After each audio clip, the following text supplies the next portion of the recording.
ধ্বংসস্তূপে পরিণত হওয়া ফিলিস্তিনের গাজা উপত্যকায় এবারের ঈদুল আজহা এসেছে সম্পূর্ণ ভিন্ন এক রূপ নিয়ে। সেখানে আনন্দের কোনো জায়গা নেই, আছে শুধু হারানোর দীর্ঘশ্বাস। ত্যাগের মহিমায় উদ্ভাসিত যে উৎসব সারা বিশ্বের কোটি কোটি মুসলমান উদযাপন করছেন, গাজার মানুষের কাছে তা আজ এক চরম অগ্নি পরীক্ষা। যুদ্ধ কেড়ে নিয়েছে তাদের ঘরবাড়ি, বন্ধুবান্ধব এবং উৎসবের সেই চেনা আনন্দ। ঈদের নতুন পোশাকের বদলে গাজার শিশুদের গায়ে আজ ধুলোবালি আর কান্নার দাগ। যে ঈদের দিনে ঘরে ঘরে আনন্দের আলো জ্বলার কথা ছিল, সেখানে আজ কেবলই শূন্যতা আর প্রিয়জন হারানোর হাহাকার। বিশ্ব যখন উৎসবে মেতেছে, গাজার বাসিন্দারা তখন কেবলই লড়ছে বেঁচে থাকার জন্য।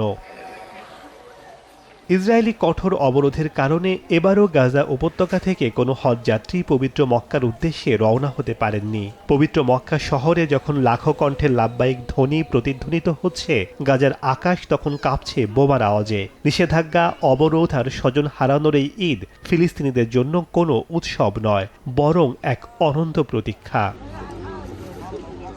তাই আজ শুধু আমি নই, সবাই জানে সাদার আরেক নাম ফার্স্ট ওয়াশ ডিটারজেন্ট পাউডার। অন্যদিকে দক্ষিণ লেবাননের সীমান্ত এলাকায় এবারের ঈদুল আজহা এসেছে বাস্তুচ্যুতি, অনিশ্চয়তা এবং চলমান ইসরায়েলি হামলার মধ্য দিয়ে। পুরো অঞ্চল জুড়ে অব্যাহত ইসরায়েলি আক্রমণ এবং নিরাপত্তার শঙ্কা এই উৎসবের চিরচেনা ঐতিহ্য কেড়ে নিয়েছে।